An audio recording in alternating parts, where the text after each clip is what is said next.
carta que o apóstolo Paulo escreveu a Tito. Na carta a Tito, no capítulo 2.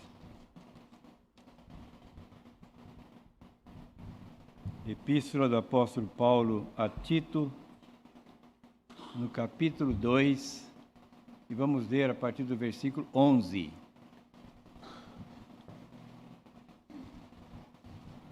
Que fala sobre os gloriosos benefícios da graça salvadora de Cristo Jesus.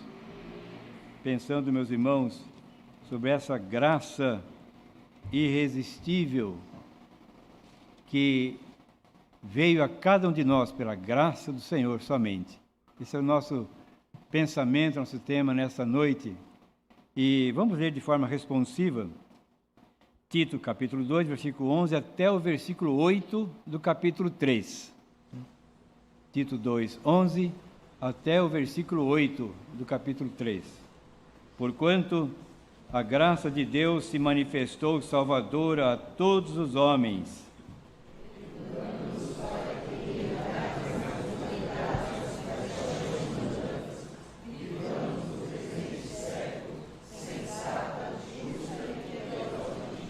Aguardando a bendita esperança e a manifestação da glória do nosso grande Deus e Salvador Cristo Jesus. O qual assim mesmo se deu por nós, a fim de remitirmos de toda a iniquidade e purificar para si mesmo um povo exclusivamente seu, zeloso de boas obras. Diz estas coisas, exorta e repreende também com toda a autoridade. Ninguém te despreze.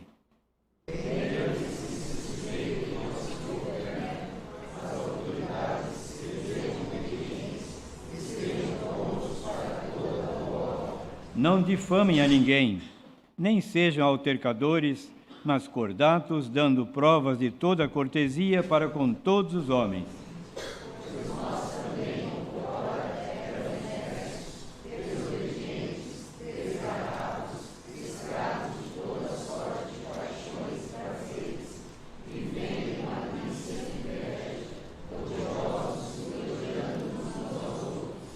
Quando, porém, se manifestou a benignidade de Deus, nosso Salvador, e o seu amor para com todos.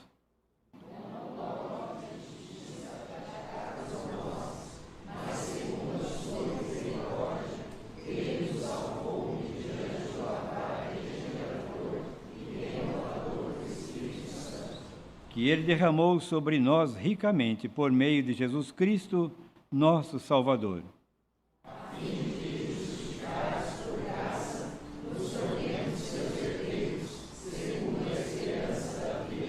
Lemos juntos o verso 8.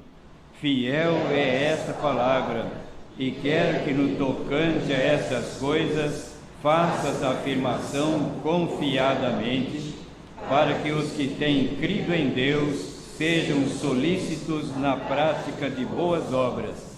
Estas coisas são excelentes e proveitosas aos homens. Amém. Vamos curvar as nossas cabeças para uma oração. Senhor Deus e Pai, nos agradecemos por esse momento de culto, rogando a Tua direção através do Santo Espírito, para que a Tua palavra fale aos nossos corações como tem sido, e traga a Deus uma grande paz e alegria aos nossos corações, e que possamos estar firmados nela, Deus, todos os dias das nossas vidas, por Jesus Cristo, nosso Salvador. Amém. Nós queremos pensar, meus irmãos, sobre essa graça maravilhosa, essa graça irresistível, que é uma das heranças que temos da Reforma, um dos pontos doutrinários que Calvino estudou e nos legou, mas que nada mais é também do que uma explanação clara e lógica do que Deus diz na sua palavra. De modo que é a palavra de Deus que fala esse tema aos nossos corações, porque a graça nos acompanha em todos os momentos da nossa vida. A graça está sempre presente conosco e podemos exclamar como o apóstolo Paulo, consciente dessa bênção, pode dizer daquela maneira: ó profundidade da riqueza, tanto da sabedoria como do conhecimento de Deus. Quão insondáveis são os seus juízos, quão inescrutáveis os seus caminhos. Realmente, quando nós podemos pensar, meus irmãos, nesse tema, diz aqui nesse texto que lemos, do versículo 7, do capítulo 3, e ele diz assim: a fim de que, justificados por graça, nos tornemos seus herdeiros segundo a esperança da vida eterna. É um resumo dessa graça, justificados por graça. Mantenhamos firmes nessa esperança que nos une, a esperança de Jesus Cristo, a esperança de vida eterna. Por isso pensamos na salvação somente pela graça de Deus. É um texto tão conhecido também, né, que todos conhecemos de cor, do apóstolo Paulo, escrevendo aos Efésios, capítulo 2, verso 8 e 9, quando ele diz assim: porque pela graça sois salvos por meio da fé. Isso não vem de vós, é dom de Deus, não de obras, para que ninguém se glorie. Realmente é a graça de Deus, somos salvos por essa graça somente. E sabemos que é um favor de Deus, é uma bênção de Deus quando pensamos nessa graça. E essa graça, por que nós pensamos que ela é irresistível? E ela é irresistível, mas é no sentido que o grande amor de Deus é derramado em nossos corações. Quando isso acontece, demos lugar ao Espírito Santo. E Ele age em nossas vidas, pois é Ele quem nos convence do pecado, da justiça e do juízo. Realmente, meus irmãos, o apóstolo Paulo nos alegra com um texto como esse, como lá em Romanos 5:5, quando ele diz assim: ora, a esperança que temos não confunde, porque o amor de Deus é derramado em nossos corações pelo Espírito Santo que nos foi outorgado. Realmente, o amor de Deus, quando é derramado em nossos corações, nós cedemos a esse Evangelho, cedemos ao Senhor Jesus Cristo. E nós, lendo nesse capítulo 3, ele diz assim no versículo 5: não por obras de justiça praticadas por nós, mas segundo sua misericórdia, Ele nos salvou mediante o lavar regenerador e renovador do Espírito Santo, que Ele derramou sobre nós ricamente, por meio de Jesus Cristo, nosso Salvador. Que Ele derramou sobre nós. Todos nós somos alcançados por esta bênção. Somos guiados somente por essa graça maravilhosa. Nós lembramos de um fato que é acontecido ontem, na década de 30, e lembrando daquele trabalho iniciado lá na Missão Kaiowá, que muitos aqui conhecem, e uma das pessoas que foram pioneiras daquele trabalho foi a dona Lloyd Bonfim, e para mim guardo com grande alegria essa pessoa, porque foi com quem a minha mãe também chegou lá, nessa época, juntas duas, bem novas ainda, fazendo uma viagem épica, uma viagem saindo daqui de Campinas, de trem, indo a Campo Grande, viagem duríssima. Somente podemos imaginar, aqueles que conviveram mais ou menos ali por aquela região, sabem como é difícil, duas moças sozinhas chegando lá naquela Missão Kaiowá. Mas o que ele queria dizer é que ela contava aquelas histórias de flanela muito bonitas, né? E lá contando para um grupo dos índios, notou que houve um certo tumulto quando ele estava contando a história. E aquele tumulto de índios. E ela parou, foi entre eles, dizendo: o que está acontecendo? Por que vocês estão assim? Eles falaram: se índio estivesse lá, não teria acontecido a morte de Jesus Cristo. Então, essa é a ênfase com que eles davam. Por quê? Isso há uma resposta quanto a isso. O amor de Deus, quando é derramado nos nossos corações, nós cedemos à ação especial do Espírito Santo. É realmente algo que fala aos nossos corações. Por isso, o Espírito Santo vem habitar em nós e proporcionar a nós também uma comunhão tal, né, que nos enche de prazer. É a experiência de quantos recebem o Senhor Jesus Cristo. Qual é a primeira coisa que querem fazer? Eles querem contar para alguém. Eles querem dizer a seus familiares também quem é o Senhor Jesus Cristo, o que Ele fez no seu coração. Essa graça é tanta, meus irmãos, que o Senhor Jesus disse lá no Evangelho de João, capítulo 6, versículo 37, ele dizendo assim: todo aquele que o Pai me dá, esse virá a mim, e o que vem a mim, de modo nenhum lançarei fora.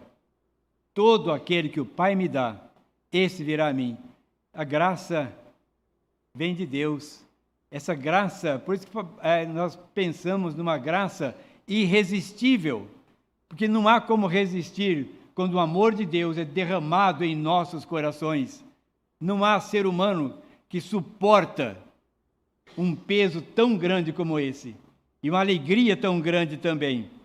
E nesse mesmo capítulo de João, capítulo 6, ele diz assim no versículo 44, ninguém pode vir a mim, se o Pai que me enviou não o trouxer. Ninguém pode vir. Por isso, meus irmãos, é a graça irresistível. É graça somente. O apóstolo Paulo ainda, querendo nos explicar sobre isso, lá em Gálatas 1,15, ele diz assim: quanto, porém, ao que me separou antes de eu nascer, me chamou pela sua graça, aprouve revelar Cristo em mim. Ou seja, foi da vontade de Deus revelar Cristo Jesus a ele. É isso que ocorre conosco. Por isso que dissemos, se fôssemos falar de alguma experiência da graça de Deus aqui hoje, uma experiência nossa, temos que falar da igreja toda, de todos os irmãos, porque é uma experiência total, é uma experiência de cada um de nós. Meus irmãos, em Atos ainda, no capítulo 16, uma história também conhecida do apóstolo Paulo, quando ele ensinava o evangelho a um grupo de pessoas às margens daquele rio, lá em Filipos, enquanto ele falava aquelas pessoas, certa mulher chamada Lídia nos ouvia e o Senhor lhe abriu o coração para que estivesse atenta ao que Paulo dizia. O Senhor abriu o coração. É o chamado interior de uma graça irresistível. É o chamado interior. Somente aquele que passa por essa graça tão alegre, tão maravilhosa, somente ele pode dizer o que é essa graça. Quem é o Senhor Jesus Cristo? Sabemos que existem três grandes forças trabalhando na salvação humana: a vontade humana, a vontade do diabo e a vontade de Deus também. Né? E qual será vitoriosa? Né? Se a vontade de Deus não for vitoriosa na questão da nossa salvação, então a vontade do diabo será, porque ele é muito mais forte do que nós. Né? Mas, graças a Deus, o apóstolo Paulo continua dizendo que em Cristo Jesus sempre nos conduz em triunfo, sempre nos conduz em vitória.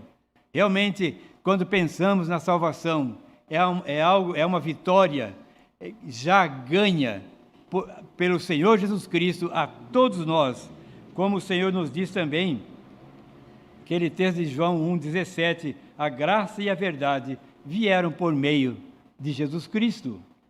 Então, tudo que somos veio a nós através de Cristo Jesus. Então, pensemos, meus irmãos, nos passos progressivos da graça. Nesta realidade, nós vemos o poder transformador do Espírito.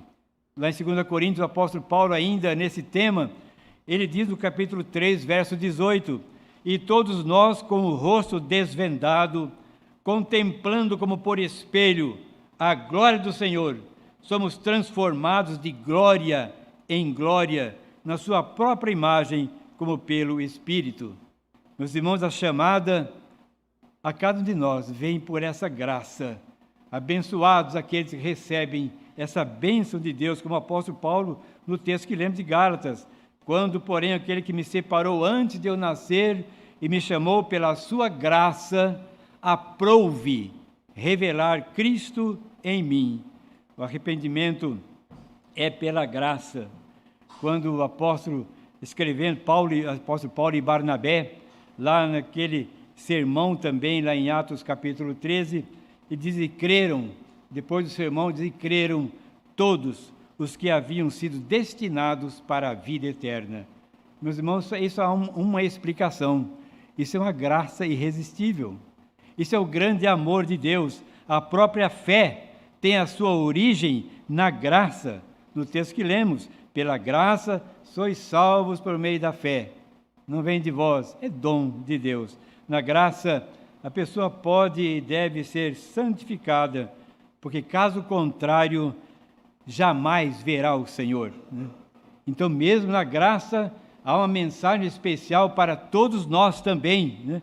A responsabilidade humana que a graça reforça, né? Quando nós lemos nesse Tito 2,14, diz assim: ele nos chamou para remir-nos de toda a iniquidade, purificar-nos para si e fazer-nos zelosos no serviço, como diz o texto original, diz assim, dessa maneira, né? Remir-nos de toda a iniquidade, purificar-nos para si, fazer-nos zelosos no serviço em todo momento. Meus irmãos, nesse texto que lemos de Tito, tem um ensino profundo para nós quando pensamos nos passos dessa graça e a responsabilidade a cada um de nós. Quando pensamos, meus irmãos, a graça como uma atitude divina para conosco, bênção de Deus, e finalmente nós podemos pensar na essência dessa doutrina da graça, do que Deus é por nós, né? Mais uma vez falamos que se fôssemos comentar sobre algum exemplo pessoal da graça, teria que ser com toda a igreja, né? Porque é uma experiência da igreja do Senhor Jesus Cristo. E assim também é o hino que nós estaremos ouvindo com o conjunto de adoradores, falando sobre a bênção, lá em Apocalipse, capítulo 5, versículo 9 a 10, dizendo assim: e entoava um novo cântico, dizendo: digno és de tomar o livro e de abrir-lhe os selos, porque foste morto, e com teu sangue compraste para Deus os que procedem de toda a tribo, língua, povo e nação, e para o nosso Deus os constituíste reino e sacerdotes, e reinarão sobre a terra. Meus irmãos, para que o apóstolo Paulo continua dizendo, para que pela igreja a multiforme sabedoria de Deus se torne conhecida. Meus irmãos, essa responsabilidade para toda a igreja. Por isso Jesus Cristo falou também daquela maneira, naquele célebre discurso diante dos apóstolos, dizendo: eu edificarei a minha igreja. E nós somos chamados para isso. Somos essa igreja de Jesus Cristo. Ele fala sobre a distinção. Lá quando lemos em Ezequiel, diz assim: ao meu povo ensinarão a distinguir entre o santo e o profano. Mas aqui encontramos uma ideia muito clara da palavra de Deus sobre o culto solene. Culto solene, a solenidade do culto. Porque quando nós nos reunimos em culto, embora a igreja não é apenas o grupo presente aqui, mas a igreja constitui em todo o povo de Deus espalhado pela face da terra. Mas quando pensamos em culto, nós pensamos em ajuntamento, nós pensamos em louvor a Deus, nós pensamos em invocar o Espírito Santo, nós pensamos em abrir a palavra de Deus e ela fala aos nossos corações. Então nós pensamos em um culto solene. Meus irmãos, falamos isso porque temos ouvido nos últimos dias isso, que não havia solenidade no culto no Novo Testamento. Mas desde que nós abramos a palavra de Deus, desde que nós oremos, desde que nós participemos dos sacramentos como hoje, há realmente uma solenidade tão grande de estarmos na presença de Deus para louvar o seu santo nome. E é por isso, meus irmãos, que isso alegra os nossos corações. Quando o apóstolo Paulo, ainda falando sobre isso, a Timóteo dizendo assim, lá em 1 Timóteo 3,15, dizendo: fique ciente de como se deve proceder, como se deve portar na casa de Deus, que é a igreja do Deus vivo, coluna e baluarte da verdade. Por isso que o culto é tão solene para nós, porque a igreja ela é baluarte da verdade. No momento que nós abrimos a palavra de Deus para pregar e para falar algo que vem de Deus, é realmente um culto solene, a solenidade do culto. Meus irmãos, que nós possamos pensar sobre essa graça como atitude divina para conosco.